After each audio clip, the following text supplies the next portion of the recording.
Hello बच्चों, नमस्कार and स्वागत है हमारी इस YouTube channel study with Ravi पर। तो पिछले कक्षाओं में जैसा कि हमने देखा था, यहाँ पे पराग कण के बारे में और उससे लाभ और हानि क्या होती है उस सभी के बारे में हमने डिटेल्स में जाना था। साथ ही साथ हम कुछ नर जननांग और मादा भाग के बारे में भी कुछ पढ़ा था।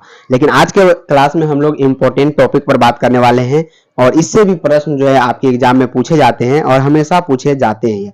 तो आज का जो टॉपिक है आपके सामने, इसमें हम लोग परागण के माध्यम के बारे में भी पढ़ेंगे और कुछ भ्रूणकोश जैसे टॉपिक है उसके बारे में भी हम आज की क्लास में चर्चा करने वाले हैं। चलिए, चैनल पर अगर नए हैं तो लाइक सब्सक्राइब शेयर कर दीजिएगा और फटाफट से उन सभी स्टूडेंट तक आज की क्लास को पहुंचा दीजिए जो 2025 में प्यारे विद्यार्थियों बोर्ड का एग्जाम देने वाले हैं। तो चलिए स्टार्ट करते हैं। बिना समय को व्यतीत किए हुए हम इंपॉर्टेंट टॉपिक पर बात करते हैं। एनसीईआरटी को लाइन के लेके आते हैं ताकि हर एक एनसीईआरटी का पॉइंट आपको याद रहे और आप एग्जाम में तहलका मचा सके। तो स्टार्ट करते हैं फटाफट से आज की क्लास को। भ्रूणकोश एम्ब्रियो सेक के बारे में सबसे पहले जानते हैं। जैसा कि इसके बारे में हमने कल वाले क्लास में बताया था कि भ्रूणकोश में 8 केंद्रक और 7 कोशिकाएं पाई जाती है। इसके बारे में आज हम यहाँ पे फिगर्स के माध्यम से भी समझेंगे। तो पहले एनसीईआरटी की लाइन को पढ़ते हैं। कहता है यह पादप का क्या है, मादा युग्मकोद्भिद है। प्यारे साथियों, भ्रूणकोश जो होता है यह मादा क्या होता है, युग्मकोद्भिद होता है। उसी प्रकार यहाँ पे जो परागकण था साथियों, परागकण क्या था, तो परागकण जो था ये नर युग्मकोद्भिद था। हम इसे नर युग्मक नहीं कहते, नर युग्मकोद्भिद कहते हैं, यानी उसके अंदर भी 4 परागकण होते हैं, याद रखिएगा। तो ये मादा युग्मकोद्भिद यानी फीमेल गेमेटोफाइट होता है। कौन? भ्रूणकोश। ये सवाल आपसे पूछा भी जाता है और हर एक साल पूछा गया है। कहता है जिस प्रकार परागकण युग्मकोद्भिद होता है, जैसा कि हमने आपको बताया था, ये क्या होगा, यहाँ पर नर होगा। नर युग्मकोद्भिद होता है क्या, परागकण। जो हमने अभी आपको बताया वो एनसीईआरटी का लाइन भी कह रहा है। कहता है सभी पादप एक बीजांड में केवल भ्रूणकोश होता है। ठीक है, एक भ्रूणकोश में प्यारे विद्यार्थियों 8 केंद्रक और 7 कोशिकाएं पाई जाती है। ये जो है यहाँ से एक क्वेश्चन आपसे पूछा जाएगा कि भ्रूणकोश में कितने केंद्रक और कितने कोशिका पाई जाती है। तो इस पॉइंट को आप जरूर याद रख लीजिए। ये पॉइंट आपके लिए एमवीवीआई है, रामबाण पॉइंट है और सवाल इससे हमेशा पूछे भी जाते हैं। इस साल भी आपसे यानी 2025 में भी ये क्वेश्चन आपसे बोर्ड एग्जाम में पूछा जाएगा। चाहे आप बिहार बोर्ड से है, यूपी बोर्ड से है, एमपी बोर्ड से है, सभी आप एनसीईआरटी को फॉलो करता है और एनसीईआरटी से भी सवाल आपसे पूछे जाएंगे। तो याद रखिए, एक भ्रूणकोश में 8 केंद्रक होता है और 7 कोशिकाएं पाई जाती है। चलिए जरा फिगर से समझ लेते हैं। ये आपके सामने फिगर है, यहाँ पे आप देख सकते हैं ये भ्रूणकोश के स्ट्रक्चर्स हैं। इसमें एक केंद्रक है। एक केंद्रक जो होता है 4 में विभक्त होता है, 3 यहाँ नीचे आता है, एक ऊपर होता है जिसे जनन कोशिका कहते हैं। ये 2 भागों में विभक्त होता है। 2 से क्या हो जाता है 4, 4 से क्या हो जाता है देख सकते हैं आप 8 हो जाता है। 8 के बाद क्या होता है 2, तो यहाँ पे केंद्रीय कोशिका बन जाता है। 3 ऊपर और 3 नीचे कोशिका रहती है। इन दोनों कोशिकाओं को सहायक कोशिका कहते हैं, जबकि इसको भ्रूण कोशिका कहते हैं। सभी स्ट्रक्चर्स के बारे में हमने कल वाले क्लास में ही पढ़ लिया था। और ऊपर की तीनों कोशिका को क्या बोला था हमने, प्रतिमुखी कोशिका। इसको क्या बोला था, प्रतिमुखी कोशिका बोला था ऊपर वाले कोशिका को। ठीक है, और साथ ही साथ इसको बीच वाले कोशिका को क्या बोला था, अंड कोशिका। क्या बोला था, अंड कोशिका बोला था। समझ में आ गया। बीच वाले जो 2 कोशिका है इसको हम लोग ध्रुवीय केंद्रक बोले थे। क्या बोले थे, ध्रुवीय केंद्रक। बायोलॉजी के भाषा में क्या बोले थे, ध्रुवीय केंद्रक बोले थे। यही क्या है, मादा युग्मक कहलाता है, याद रखिएगा। और साइड वाला के बारे में हमने बात कर ही लिया। ये दोनों क्या है, सहायक सेल है। क्या है प्यारे साथियों, सहायक सेल है। तो यही है 8 केंद्रक और 7 कोशिकीय अवस्था। कितना हुआ, 8 केंद्रक अवस्था है, साथ ही साथ 7 कोशिकीय अवस्था होता है। यहां से सवाल आपसे बनते हैं। चलिए अब बात कर लेते हैं जरा। कोश में निम्न कोशिकाएं होती है। भ्रूणकोश में निम्न कोशिकाएं होती है। कौन कौन सा कोशिका होता है उसके बारे में भी हम लोग देख लेते हैं। पहला है अंड कोशिका, एग सेल। दूसरा सहायक कोशिका जिसे सिनेर्जेटिक सेल कहते हैं। ये काफी इंपॉर्टेंट है, ये भी काफी इंपॉर्टेंट है। प्रतिवेष्टांत कोशिका जिसे एंटीपोडल सेल बोले जो ऊपर था, एंटीपोडल सेल्स। और केंद्रिक कोशिका यानी सेंट्रल सेल जो सेंटर में था। 4 प्रकार की क्या थी, कोशिकाएं होती है किसमें, भ्रूणकोश में। तो आप लोगों के सामने है, ये देख सकते हैं, इसका स्क्रीनशॉट आप ले सकते हैं। साथ ही साथ अपने नोट्स में भी इसके बारे में लिख सकते हैं। जितना अच्छे आप क्लास में साथ साथ लिखेंगे उतना ही आपको ध्यान रहेगा, याद रखिएगा। तो अपने नोट्स में भी इसको लिखते चले। तो अंड कोशिका के बारे में, सहायक कोशिका के बारे में, प्रतिस्थापित कोशिका और केंद्रित कोशिका के बारे में एक एक करके हम देखेंगे ताकि आपको सभी समझ में आए। तो सबसे पहले हम लोग अंड कोशिका पर चर्चा कर लेते हैं, जो एनसीईआरटी के लाइनें बोलती है और काफी इंपॉर्टेंट लाइन है एनसीईआरटी की। कोई भी लाइन एनसीईआरटी का फालतू नहीं है, याद रखिएगा। सभी लाइन में कुछ छुपा हुआ है जो आपको अच्छे मार्क्स दिलाने में मदद करता है। तो अंड कोशिका एक सेल के बारे में बात करते हैं।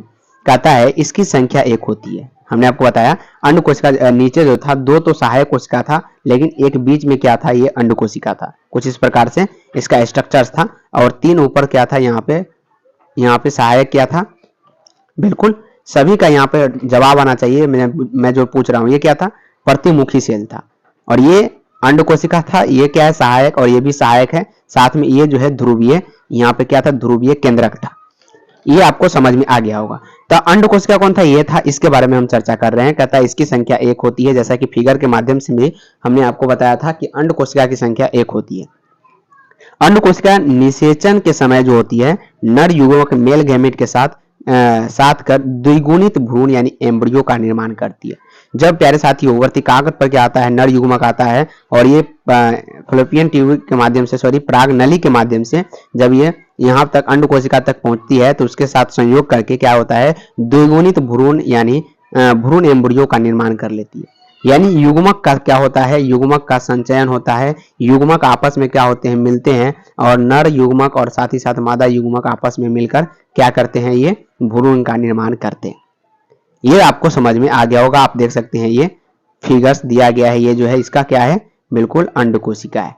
समझ में आ गया होगा। चलते हैं अब आगे सहायक कोशिका की ओर, जिसे हम लोग सिनर्जेटिक सेल कहते हैं। इसका कार्य क्या है, इसके बारे में चर्चा करेंगे। ध्यान पूर्वक सुनिएगा, काफी इंपॉर्टेंट है।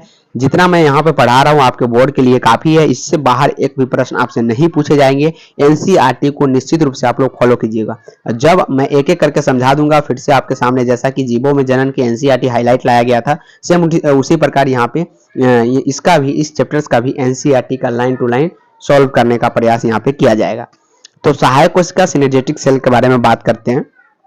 कहता है भ्रूण कोश में दो सहायक कोशिका सिनर्जेटिक सेल होती है। भ्रूण कोश में दो सहायक कोशिका, जैसा कि आपने देखा था, और बीच में अंड कोशिका था। ये क्या था, सहायक कोशिका सिनर्जेटिक सेल कहते हैं इसको इंग्लिश में, जो बीजांड काय से पोषक पदार्थ का अवशोषण करती है। कहां से, बीजांड काय जो होती है उससे क्या करती है, पोषक पदार्थ का अवशोषण करती है तथा पराग नलिका को बीजांड की ओर, जी हाँ, वर्तिकाग्र से जो पराग नलिका आती है उसको बीजांड की ओर क्या करती है, आकर्षित करने वाले रसायनों का स्त्राव करती है। आपसे पूछा जाएगा प्यारे साथियों कि कौन सा रसायन का स्त्राव करती है, तो बोरोन। बोरोन जो होता है इसके स्त्रावन से क्या होती है, पराग नली जो होती है वो किसकी ओर आकर्षित होती है, बीजांड की ओर आकर्षित होती है। तो बोरोन आपसे पूछा जाएगा कि किसके निर्माण में आवश्यकता होती है, तो पराग नली की निर्माण में बोरोन की आवश्यकता होती है। एक प्रकार का रासायनिक स्त्राव है जो कौन करता है, ये भी याद रखिएगा। तो बीजांड यहाँ पे कौन करता है, सहायक कोशिका करता है, सिनर्जेटिक सेल करता है, जो अंड कोशिका के दोनों तरफ रहता है। अंड कोशिका के जो दोनों तरफ रहता है प्यारे साथियों, ये क्या करता है प्यारे साथियों, जैसा कि हमने बताया दोनों ध्रुवीय केंद्रक और ये सहायक कोशिका। यानी एक एक पॉइंट को आपको डायरेक्ट दिमाग में जब तक नहीं जाएगा तब तक हम छोड़ने वाले नहीं है, याद रखिएगा। तो ये बीजांड की ओर क्या करता है, आकर्षित करने वाले रसायन का स्त्राव करता है। कौन करता है सर, सहायक कोशिका करता है, यानी सिनर्जेटिक सेल कहता है। कहता है सहायक कोशिका, सिनर्जेटिक सेल तथा अंड कोशिका एक सेल मिलकर अंड उपकरण बनाता है।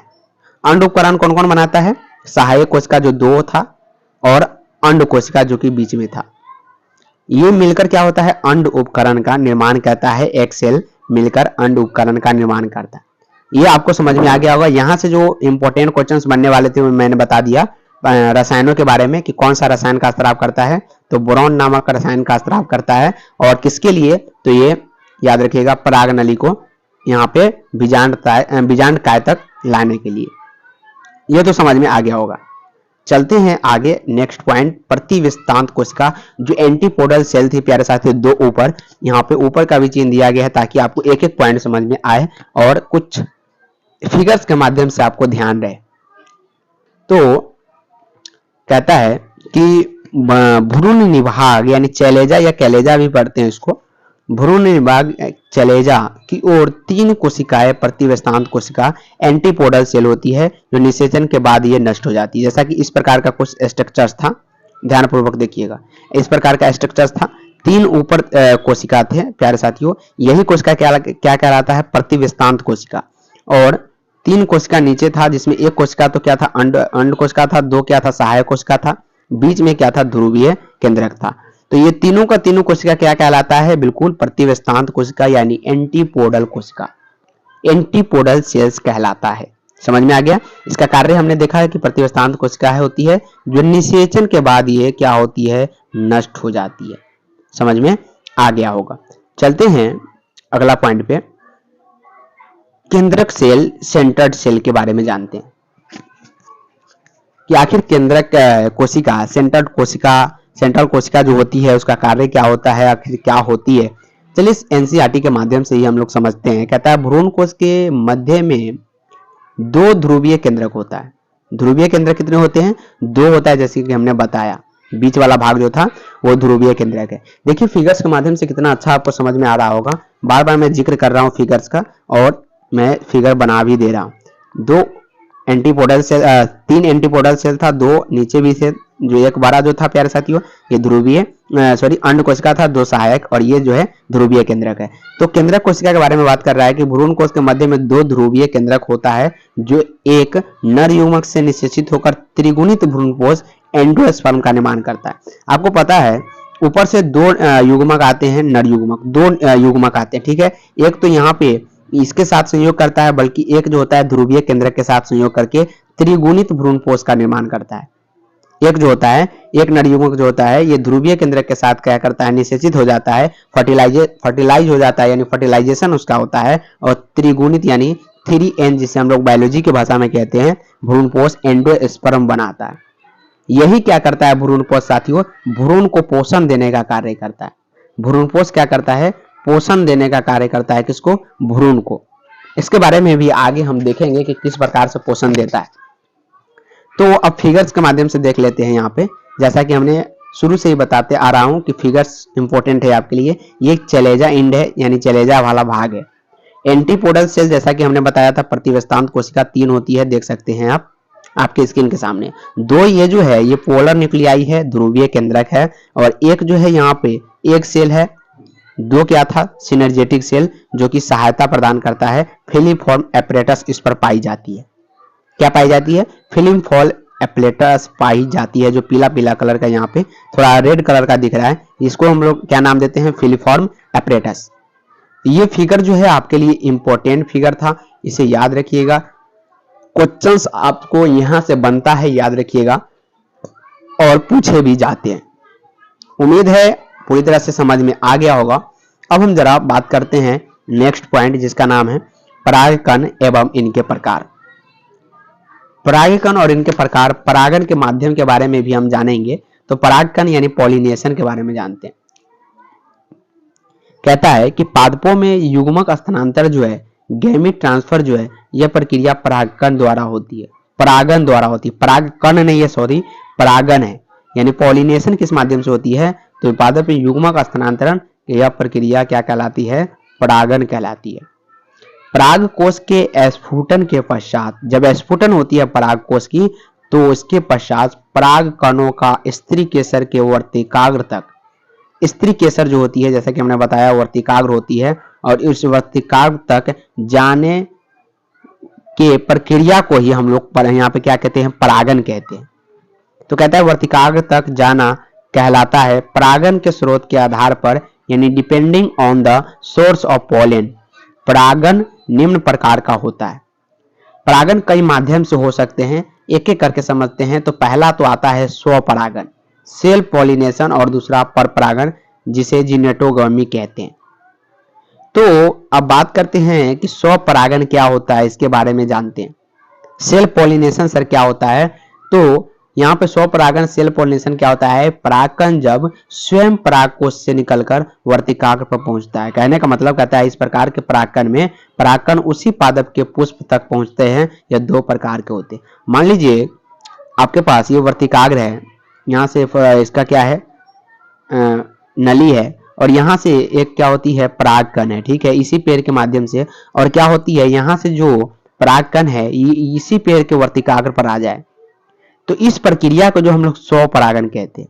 ये भी दो प्रकार के होते हैं, इसके बारे में जान लेते हैं। पहला तो होता है ऑटोगेमी, जो स्वयुग्मन होता है।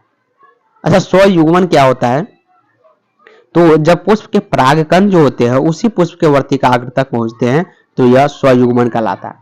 जैसा कि हमने अभी फिगर के माध्यम से बताया था कि स्वयुग्मन क्या होता है, यानी मान लीजिए वर्तिकाग्र है, याद रखिएगा ये पराग नली है, ठीक है, साथ ही साथ ये क्या है, यहाँ पे पराग कोश है, स्फुटित हुआ और इसमें से परागकण झड़ के इसी पेड़ के इसी पुष्प के वर्तिकाग्र पर आ गया, तो ऐसे प्रक्रिया को ऑटोगेमी यानी स्वपरागण स्वयुग्मन कहते हैं। मतलब अपना ही युग्मन आके अपने ही पौधे के यहाँ पे स्त्रीकेसर भाग पर आके निषेचन हो जाता है। तो एनसीईआरटी कहता है जब पुष्प के परागकण जो है उसी पुष्प के वर्तिकाग्र तक पहुंचते हैं तो यह स्वयुग्मन कहलाता है।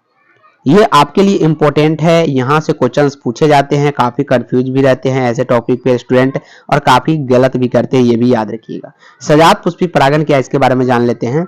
तो कहता है कि जब पुष्प के परागकण उसी पादप के अन्य पुष्प के वर्तिकाग्र तक जाते हैं तो उसे सजात पुष्पी परागकण कहते हैं। सजात मतलब क्या होता है, पहले समझिए। सजात मतलब जाति में समान, जाति में क्या, जाति में क्या, समान, इसी को हम लोग क्या बोलते हैं, सजात, जाति में समान।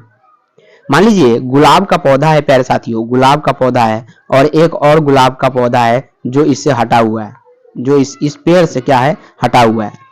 तो पुष्प के परागकण उसी पादप के अन्य पुष्प, मान लीजिए ये गुलाब का पौधा था और यहाँ पे क्या है, परागकण है, स्फुटित हुआ ये परागकोश और इसमें से परागकण निकला और इसी पुष्प के यहाँ पे, इसी पुष्प के यहाँ पे वर्तिकाग्र भी है, बट इस वर्तिकाग्र पर न जाके यहाँ पे जो पुष्प है उसके वर्तिकाग्र पर क्या हुआ, आ गया यह परागकण।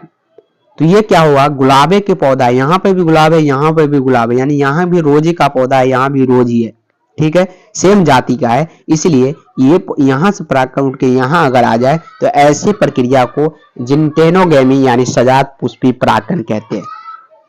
उम्मीद है कि पूरी तरह से समझ में आ गया होगा। कहता है जब पुष्प के परागकण जो है उसी पादप के अन्य पुष्प के वर्तिकाग्र तक जाते हैं तो उसे सजात पुष्पी परागण कहते हैं।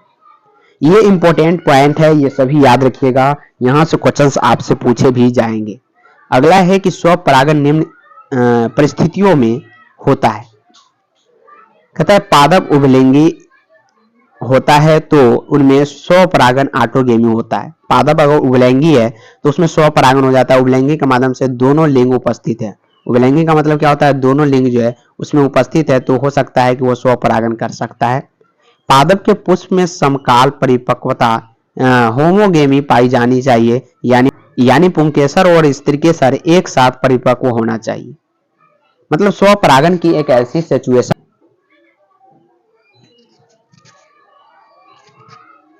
यानी स्वपरागण की एक ऐसी सिचुएशन होती है जिसमें पुंकेसर और स्त्रीकेसर जो है प्यारे साथियों एक साथ परिपक्व होना चाहिए, तभी स्वपरागण हो सकता है। समझ सकते हैं आप स्वपरागण की विधि कैसी होती है। चलिए, और कहता है कि कुछ पुष्प कभी अनावृत नहीं होते अर्थात कभी खिलते नहीं, ऐसे पुष्प को अनुन्मुल्य पुष्प कहते हैं। अनुन्मुल्य पुष्प में स्वपरागण होता है, जैसे वायोला, सामान्य पंसी, ऑक्जेलिस और कोमोलिना कनकवा। कहता है कि ऐसा पुष्प जो कभी खिलता नहीं है, यानी वो बंद ही रहता है। जब बंद रहता है तो मादा अंग भी उसके अंदर ही होता है और मेल गैमिट भी उसके अंदर ही होता है, तो हमेशा इसमें क्या होता रहता है प्यारे साथियों, स्वपरागण ही होता रहता है। तो उसमें सिर्फ उसको हम उस प्रक्रिया को क्या बोलते हैं, अनुन्मूल्य पुष्प में ऐसा होता है। तो आपसे पूछा जाएगा उन्मूल्य या अनुन्मूल्य, तो अनुन्मूल्य पुष्प में स्वपरागण जो होता है हमेशा होता है। तो ये आपको समझ में आ गया होगा।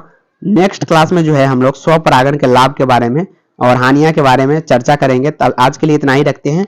छोटा क्लास था लेकिन इंपॉर्टेंट था। मिलेंगे फिर से नेक्स्ट क्लास में, तब तक के लिए जय हिंद, जय भारत, जय बिहार। पढ़ते रहे। 2025 को उम्मीद के साथ रखे कि 4 देना है और 90% को भी पार कर जाना है। तब तक के लिए जय हिंद, जय भारत, जय बिहार। लाइक शेयर सब्सक्राइब बिल्कुल भी करना ना भूले, फटाफट से शेयर भी कर दीजिए। आप लोग जितने भी भाई बहन दोस्त है टेलीग्राम चैनल से जुड़ जाइएगा। सभी प्रकार के PDF वहां पे आपको प्रोवाइड कर दिया जाएगा, एक एक क्वेश्चन और आंसर के साथ। आंसर के दिक्कत आपको नहीं होगी। Bye bye and take care.